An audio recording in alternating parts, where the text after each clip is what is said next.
Hello and welcome to Seattle City Makers. I'm your host, Jon Scholes. Well, happy August, everybody. August in Seattle. We've had our stretch of hot weather where we complain like it's 102, even though it's 92.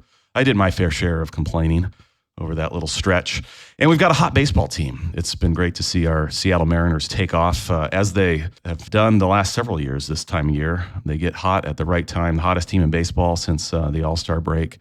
And it's just been a fun few weeks to watch them rise. It's going to be a fun late summer and an early fall down at T-Mobile. So get down to T-Mobile and cheer on our Seattle Mariners. Well, I want to welcome you to our latest episode. I'm joined by Tammy Canavan, who's the president and CEO of Visit Seattle. Visit Seattle is the well-established and respected convention and tourism bureau in our city that sells Seattle and King County to meeting planners and convention planners and leisure travelers from around the country and around the world. Tammy took over that post in May of 2022. She's got a 30-plus year career across the United States and Canada, mostly up and down the West Coast in the tourism business. She was with Tourism Vancouver up in Vancouver, BC, in an executive role there. She served as a CEO of the Tacoma Regional Convention and Visitors Bureau. She helped create and chair the Washington Tourism Alliance.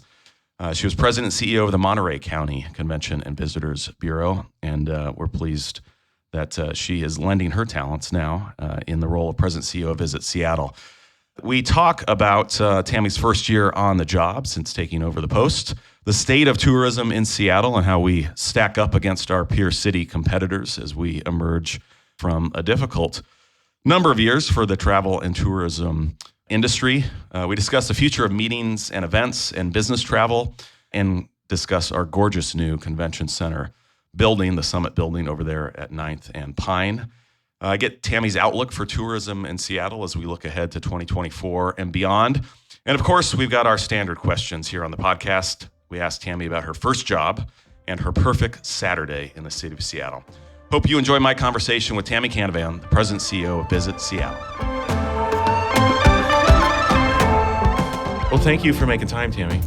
Thanks for having me. You are, I think, officially our third guest with Tacoma Connections, and we have to get that noted. Right on. Yeah. Given my Tacoma roots. Right. It's important. I have a 253 cell number. Do you? I do. Mm-hmm. Wow, I don't. I got a 206, but yeah, you had how many years down running the Tacoma Convention and Visitor Bureau? Just 4. Yeah. Short stint, 2008 to 2012. Yeah. So we had Chris Daniels with Como TV right on as a guest and former Curtis Viking. And then Karen Lee, the CEO of Plymouth Housing, was a Clover Park grad down there. So yeah, we've had some good South Sound representation, and we've got to get that noted out of the gates.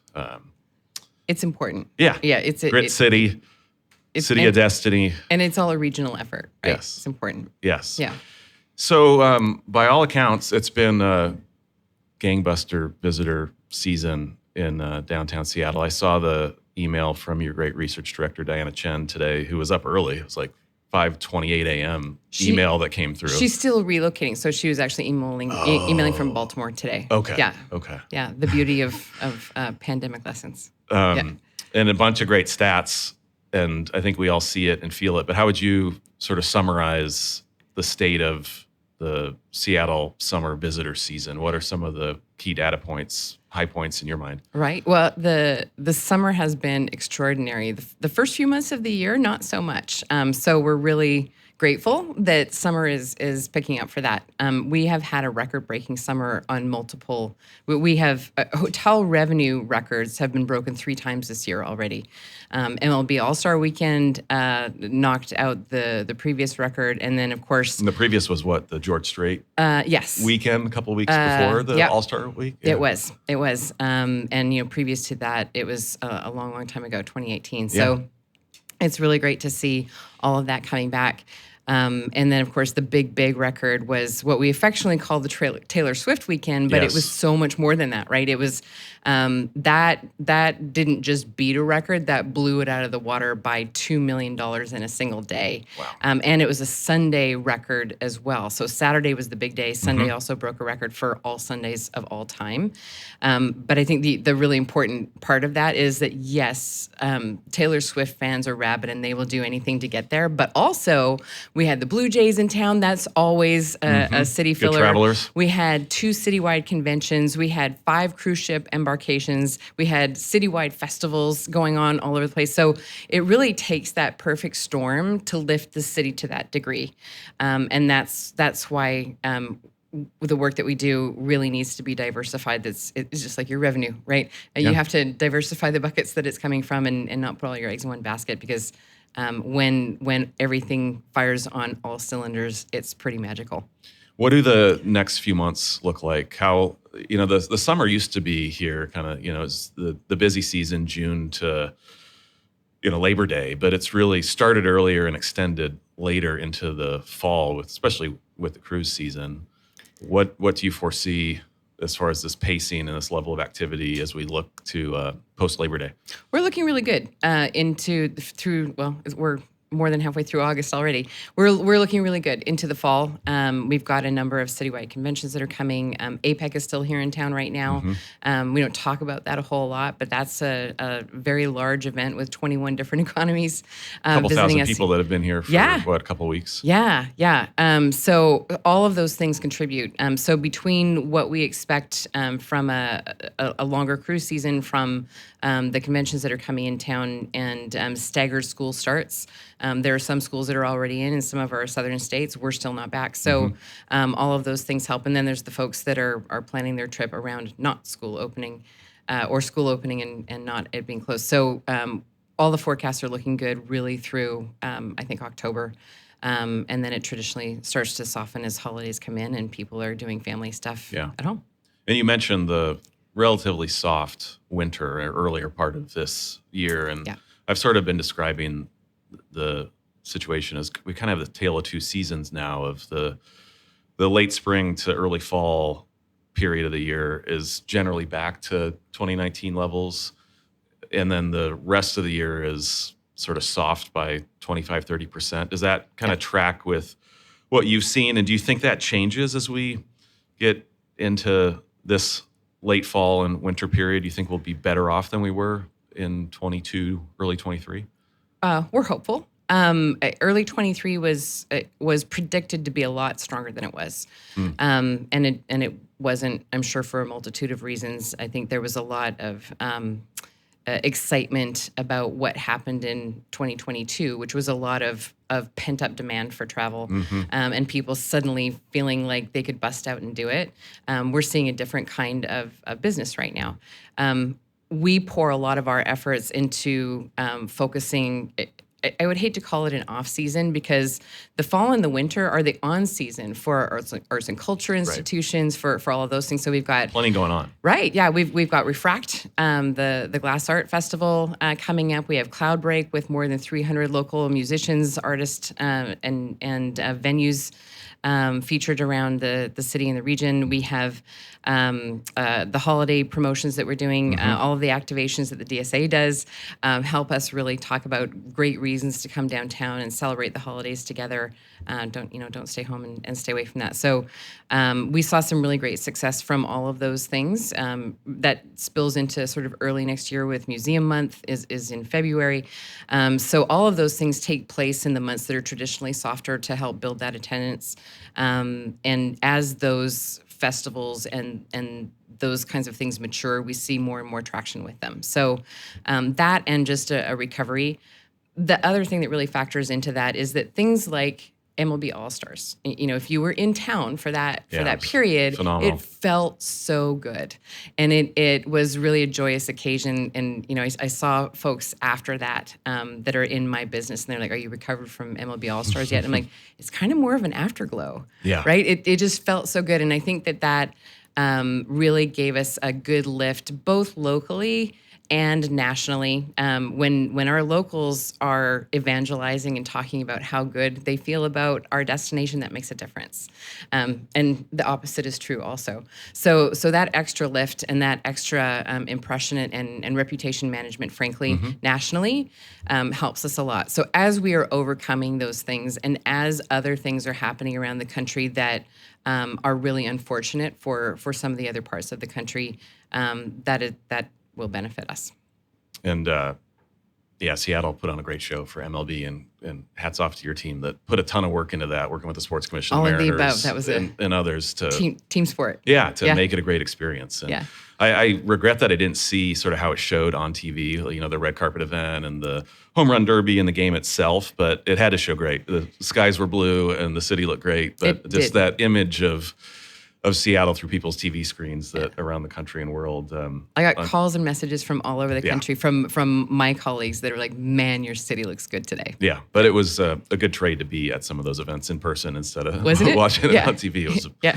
It was a blast. And Winter Class, speaking of upcoming fall and winter draws, Winter Classic and NHL here in January at T-Mobile. Super exciting, right? Yeah. And what an honor to be able to host that with the Stanley Cup champions coming here. I am also Canadian by birth, so I just have to put out there that cheerleaders do not belong at hockey games. That being said, Vegas, we don't have cheerleaders, just in case anybody was concerned about that. I'm really excited about that, and it is on a day that is traditionally really hard for us in a tourism industry. That's when people are not traveling so much, unless they're going purposely to a New Year's Eve thing. So it's a really great opportunity for us to showcase the city. We're bringing in media for that event that are going to help tell a story about how fun it is to be here around that time. What about business travel? What do you see the next year or two looking like with business travel, which I imagine is part of the story for why it's been huge, softer in the late fall, winter, early spring, as we don't have that business travel component, and we don't have the same level of leisure that time of year either. But we always used to have healthy business travel. What do you forecast? Does it come back at levels stronger than this previous year, or is this kind of where we're going to be for some period? It's inching. The quickest to come back to your point is it has been the leisure market, conventions after that, corporate and business travel slower. And we see that in our own backyard with what we see in the news with layoffs and others. It doesn't mean that face-to-face meetings aren't happening. There are more of them, but they're smaller. And so we are starting to see business travel come back. You're starting to see more headlines around the country where more people are going back to the office. More companies are mandating that. But that's been such a slow crawl. Which seems like a precursor to getting on a plane to go visit somebody else's office, right? If you're not going to your own. Yeah. Well, and a really good example is just when we're out doing sales calls, we're not able to do that on the same scale because people are not in their offices or not allowing us to visit their offices still. In the Midwest and in other places, it's just harder to get people in crowded spaces.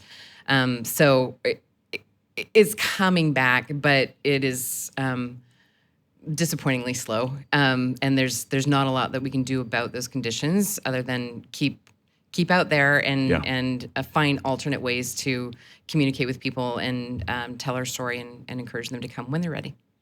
And when it comes to conventions and corporate events, I mean, there's all kinds of predictions early in the pandemic that as we were seeing all these get canceled, that, no one's going to ever want to do this again. We can do this virtually. Who's going to fly a couple thousand people to a location to meet inside and indoors? Nobody needs this.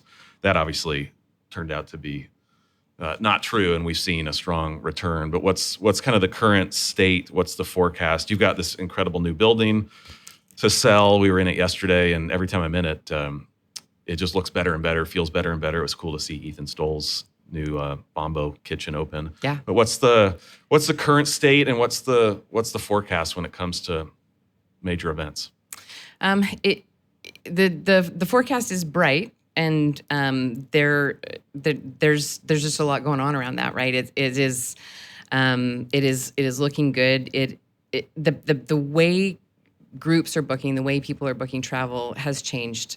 So the prediction of everything's going to be virtual or hybrid, there are a number of factors around that. Number one, talk to any planner. When you put on a hybrid meeting, you're putting on a live meeting and you're putting on a virtual meeting. So you're essentially organizing two meetings at once. It's incredibly expensive because you've got different AV things. You cannot afford for any schedule slippage no matter what happens.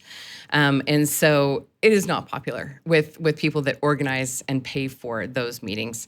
That said, there needs to be some sort of component where you can build that audience virtually. And so we're seeing sort of more broadcasting, but not necessarily a hybrid model.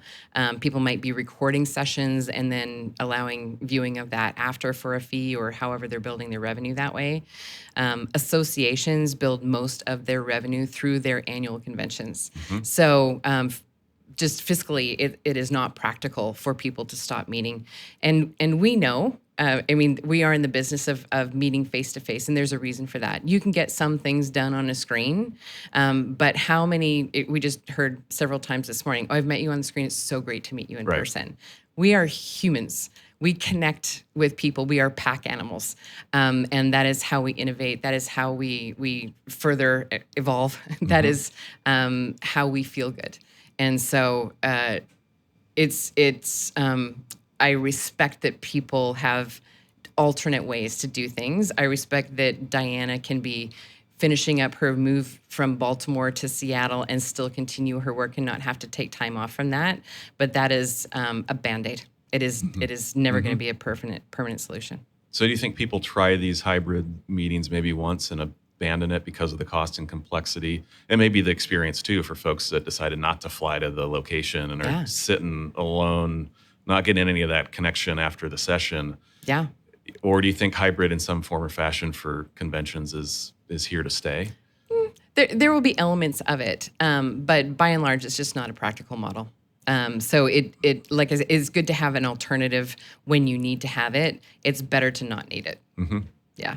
And you reviewed some numbers yesterday for 2024 in the board meeting for Visit Seattle, which looks like a strong year relative to previous years. And as we've built back business out of the convention, what does 2024 look like for number of conventions and attendee volume across the two buildings, the Summit, the new building, and the Arch? Looks really strong. And if you'd asked me that a year ago, I would not have had that answer. When I talk about booking patterns being different, it used to be that a large group would book 3 years, 5 years, 8 years out. We are still booking into 2024, and it's August. That is crazy. That is absolutely not normal. And so it changes our ability to be a good predictor. And that assumes because these organizations planned conventions over the last couple of years didn't happen, got disrupted. Exactly. And so they're looking to make something happen soon. There's some makeup time there. And there's been some hesitancy for boards to say, okay, let's go and pull the trigger. So you're seeing because delayed decision-making. Financial risk and whether people show up. Or just, is it going to close down again? Is this going to be possible? Is this really going to happen? And so that and just the backlog of work. When you're talking about 2 or 3 years worth of canceled events, that's a lot of ground to make up. So just from a practical workload perspective, you can't just suddenly turn that switch on. People are relocating. They're choosing different cities for different reasons. They are having to backfill. Where they might have been holding their meeting is now no longer available because it was already booked in advance from before because of the previous pattern. So it's incredibly unpredictable. We think that short booking window will begin to elongate, but not really quickly. I think we're going to see sort of another year of really close-in booking. So right now, we are looking at a really, really strong 2024, a pretty strong 25 that we are pretty excited about seeing that book in shortly. 2026 is still got some big holes, some big need periods. So that's also something we have our eye on while we're also doing the infill for the short term. The delays in construction from Summit made a big difference. Kelly Salinger, our chief sales officer, was talking yesterday at our board meeting that everybody was excited about the plans and what Summit could be and would be. And then when we bring them here and they see their building, they're wow, like that is the most stunningly beautiful and practical building. And yes, sign me up. So we're seeing this. It sells itself, right? Once you get in there. Yeah, it's easy to sell dreams. It's easier to sell reality. Yeah. What do you speak to as Seattle's best assets when your team is out selling corporate business against our competitors, and who are we really competing with as far as top 3 to 5 main competitive set when it comes to the corporate and association business? It's we partner with some and we compete against all. Mm-hmm. When we are talking about our convention center package, we are the only city with two state-of-the-art convention centers within a 2-block radius in a downtown core. Mm-hmm. When we talk about a 2-block walk, that's a whole lot shorter in Seattle than it is in New York, Mm-hmm. right? So the walkability and the accessibility of it is pretty extraordinary. We also, of course, as we all know as residents, have a stunningly beautiful, exciting city. Mm-hmm. It's incredibly vibrant. So there's a lot of other stuff that comes with us.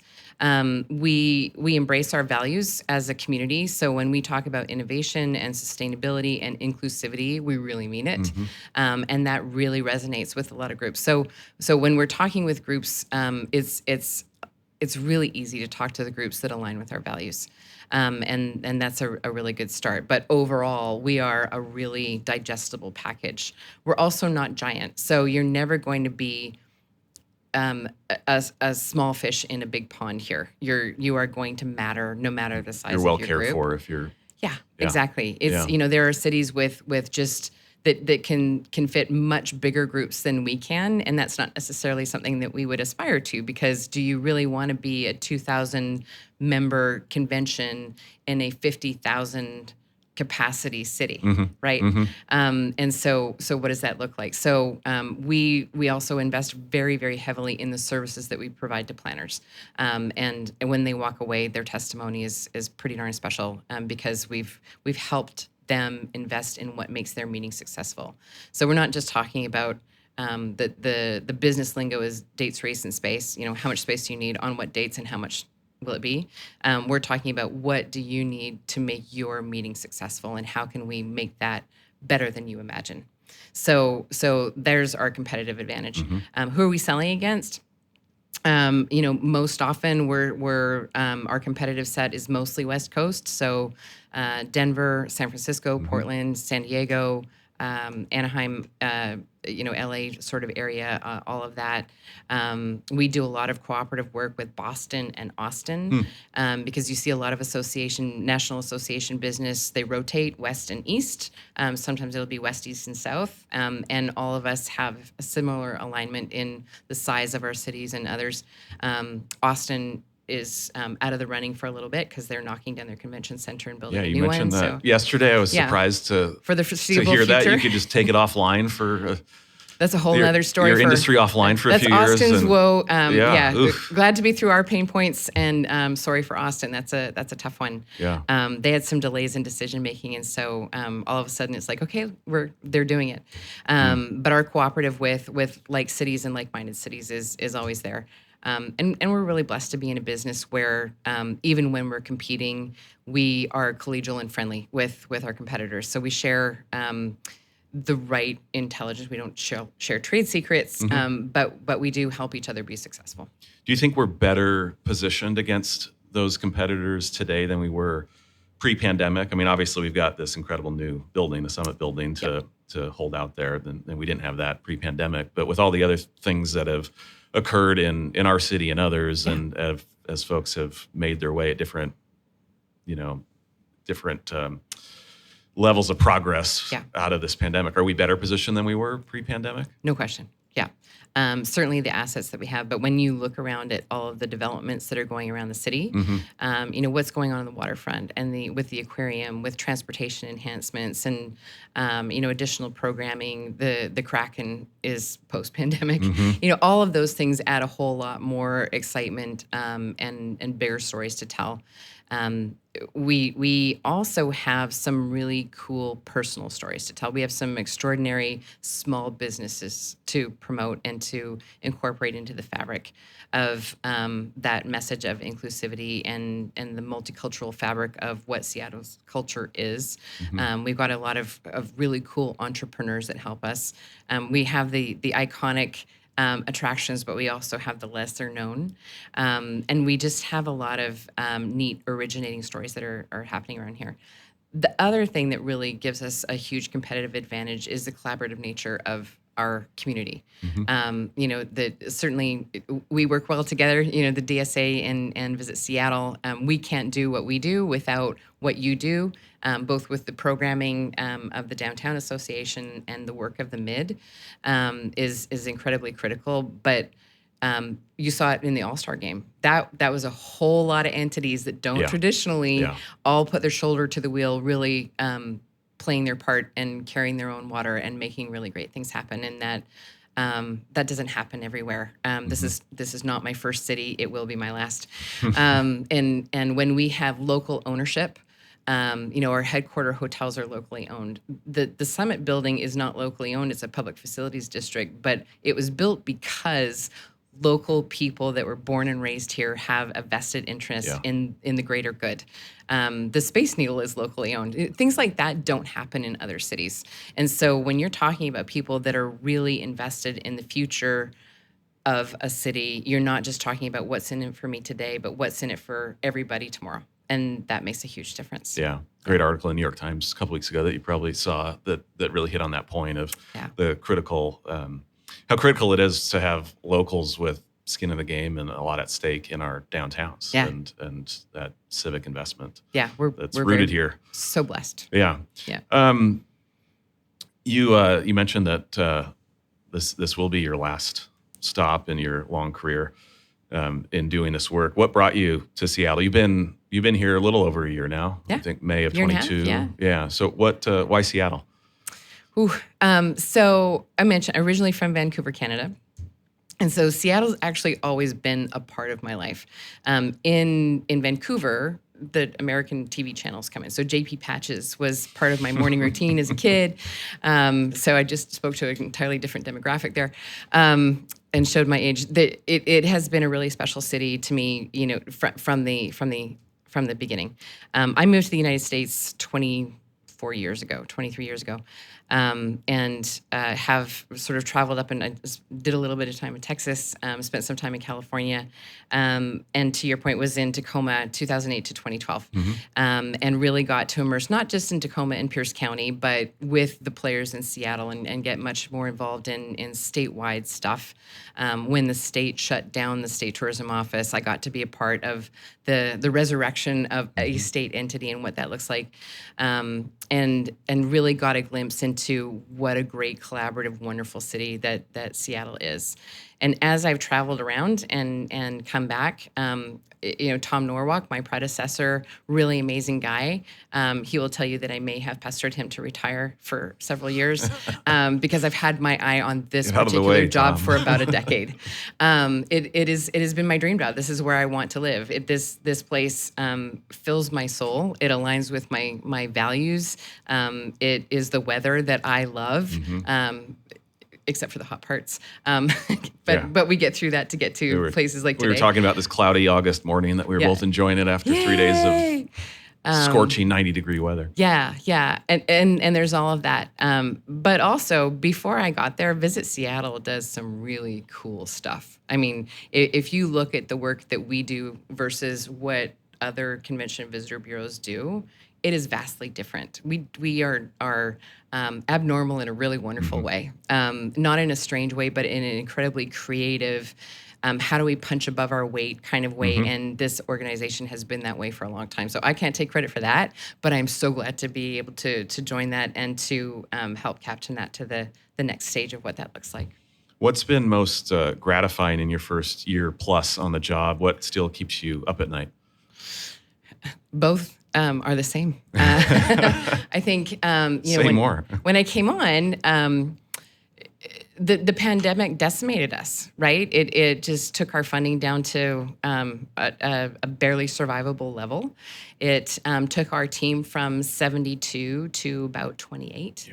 And it's not just the loss of staff and what you can do, but what that does emotionally to the people that had to carry the ball.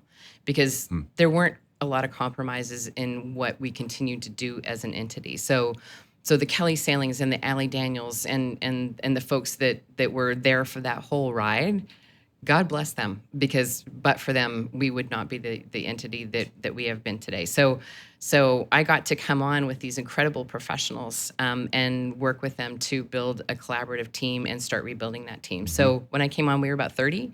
We're now sitting at about 60. One of the things that prevented us from people, what has prevented us from growing beyond that has been our funding model that I talk publicly about a lot. It just has it was set up the right way at that time, and for what we need now has needed to be redone. So what's really exciting is the amount of collaboration that has gone that we are going through, and with all signs are pointing to good things happening in the next couple of months that will enable us to have a competitive budget that we can use for all the things that are smart and that our community endorses, so that we can continue to grow the tourism economy and our team. So not only have we been able to grow our team to a great number, but the quality of people that we have onboarded has been extraordinary. So in a time where talent wars are huge, and we know that recruiting talent has been really hard, we have managed to really recruit an elite bunch of creative, amazing people that really believe in our mission, and that really want to be with us, and that I genuinely love and enjoy every day. That's cool. That's very cool. Yeah. And your funding model, you didn't speak to it in detail, but hotel revenue and investment from the convention center, right? And so when times are, and it makes a lot of sense, right? Of the hotels are full and conventions are happening, and then there's more money to market and promote the city, and you get this sort of flywheel, and then that all makes great sense until there's a pandemic and nothing's happening in the hotels and the conventions, right? Yeah, and we still will be dependent on hotel occupancy the way we are modeling it, but the way the structure is, I'm sure your listeners don't need the dirty details, but the way the structure has been limited in that we haven't been able to spend all the money where we need to. And so we will be able to do that. And the other thing is that post-pandemic, we're not the only destination looking and saying, okay, we really need to put our foot on the gas. Other destinations that we're competing against across the country for leisure and convention visitors have exponentially increased their budget.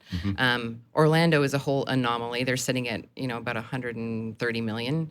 Vegas, just for the city. Just for the city of Orlando. Vegas is just an anomaly in itself. They're about 350 million. But when you get down to like the real normal-ish, most of our competitors are sitting around $40-50 million budgets, and they're investing that in humans and advertising and marketing and activations and all of the above. The most effective way to sell a city is to bring writers in to tell your story for you, and to bring convention planners in to really experience it, so they can be, oh yeah, this is where I want to do it. You can't do that without resources. Washington, D.C. alone doubled their budget in the last couple of months. They set up a new funding mechanism that is specifically a recovery initiative.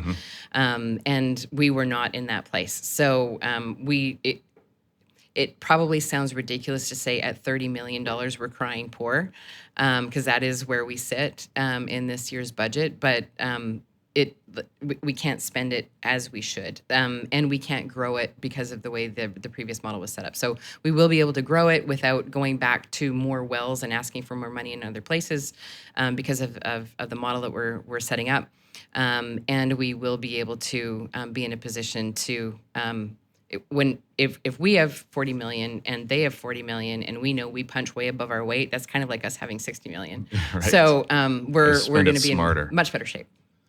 And going to a percent charge on the room rate versus a flat per night charge. So as the rate grows, the level of revenue into the organization, promote the city grows. The more profitable we make our partners, the more money we have to invest to really benefit the whole region.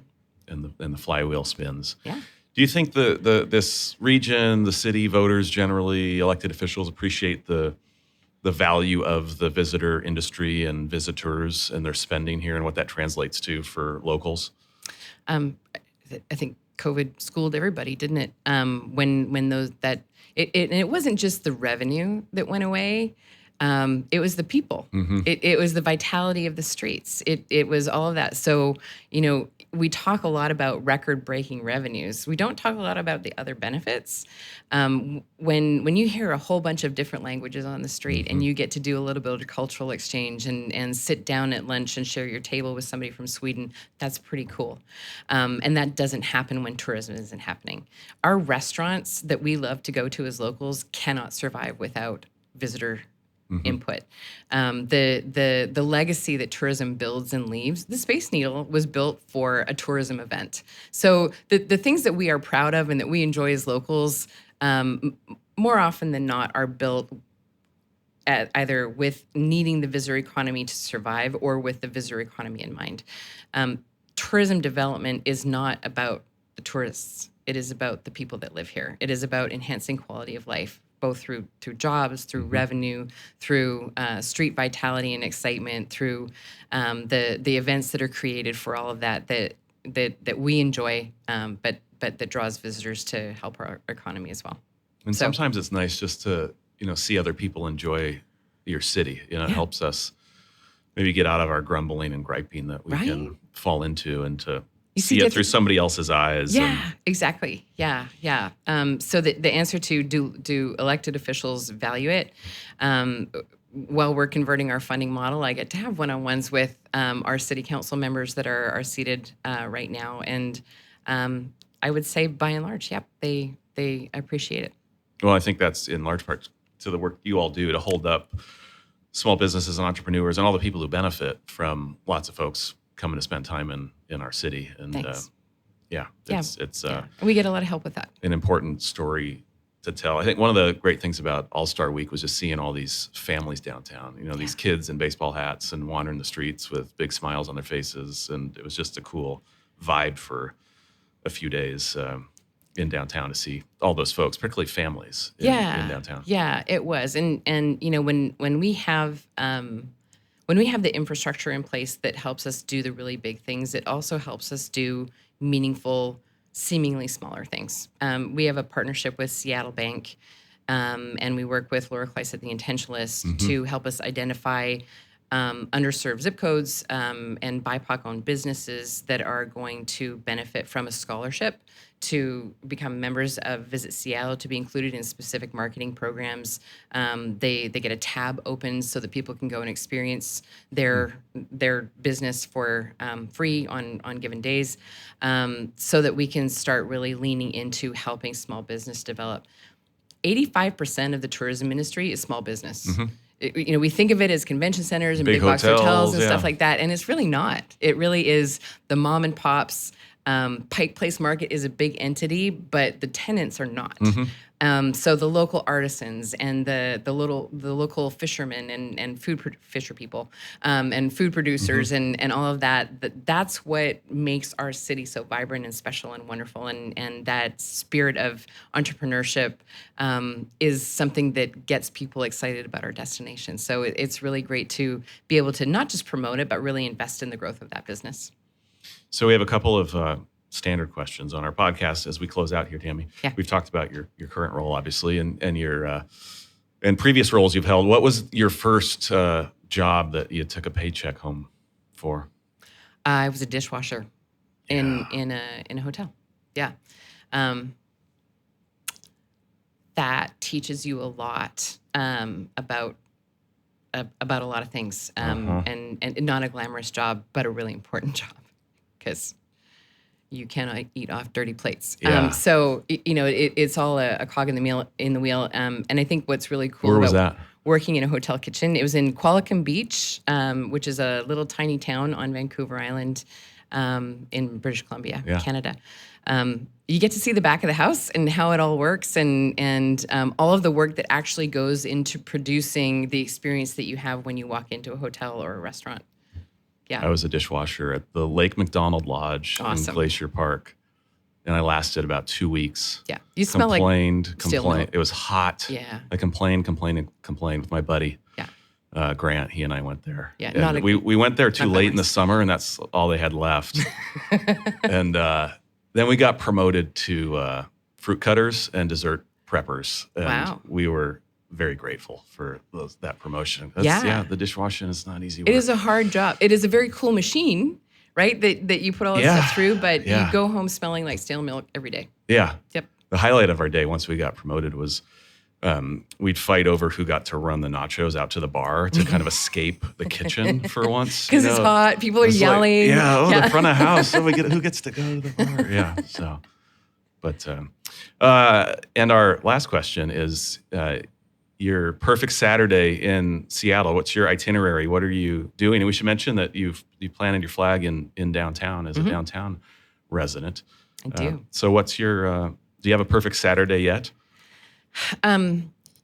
Yeah, I like to get out and explore on foot because you see different things that way. So being a downtown dweller, that makes that a lot easy. It's 1 mile to Lake Union. It is 1 mile to the Space Needle. Is 1 mile to pretty much anywhere.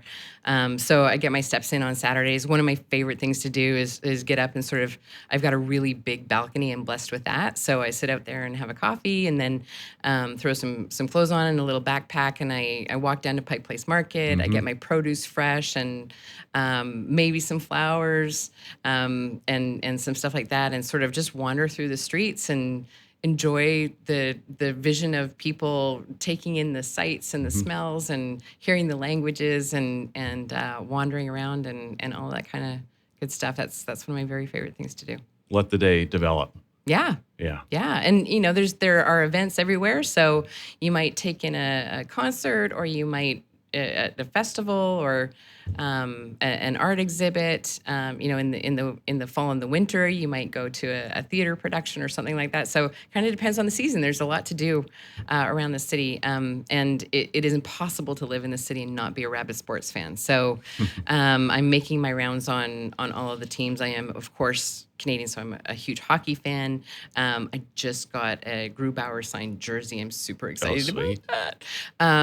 And he'll actually be featured in our next visitor guide. So excited about that. But you've embraced the Kraken. Totally. Yes. Yeah. Yeah. Are you a Canucks fan too? Yeah. Yeah. So. Yeah. I'm all in. You can help me. I'm a Kraken fan. You can help me better understand the game. I'm still learning. It's a lot like basketball on ice. Yeah. Mm-hmm.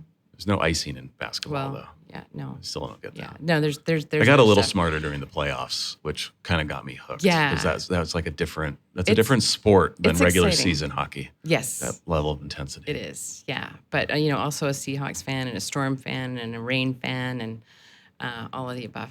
We're spoiled with sports We're in Seattle. blessed. Speaking of punching above your weight, we certainly do as a sports town. Right. Yeah. And shout out to the Sports Commission. They do amazing work. Yeah. Yeah.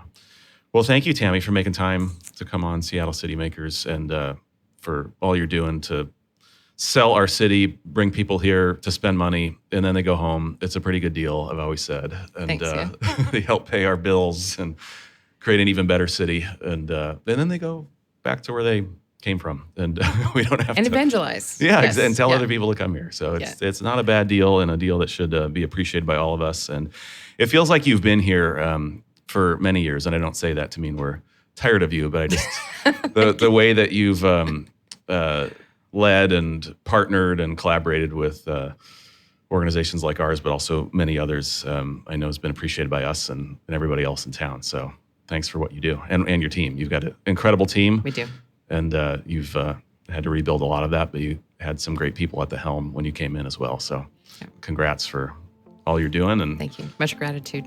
Appreciate it. Yeah, thank you.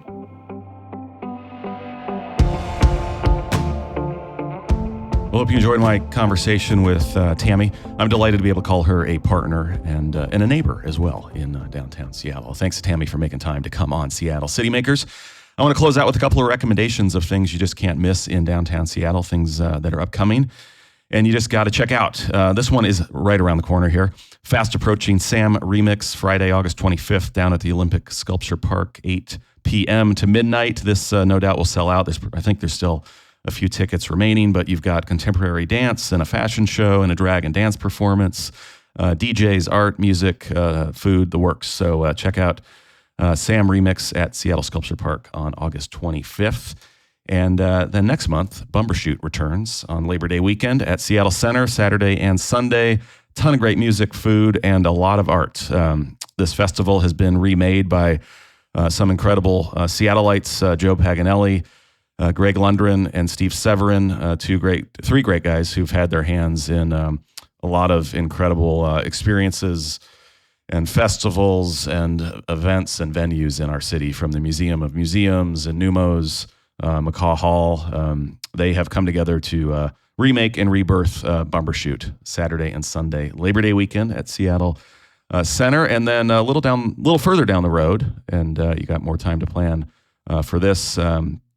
Tammy mentioned Cloudbreak, which is Seattle's I think newest live music festival. Back November 1st through the 22nd. Here's the deal: if you stay at a hotel in downtown Seattle, you get free tickets to a bunch of shows across a number of venues, from the Crocodile to the High Dive, Hotel Albatross, Numos, et cetera, et cetera, et cetera. Cloudbreakmusicfest.org is where you can find out all the information. The lineup is not yet posted, but keep an eye on that and check out this new addition to our live music scene, a terrific festival supporting venues, artists, and hotels in downtown Seattle, Cloudbreak Music Fest. Well, thanks for joining us, everybody, on this episode of Seattle City Makers, presented by the Downtown Seattle Association, with support from James Cito and production by Spark Creative.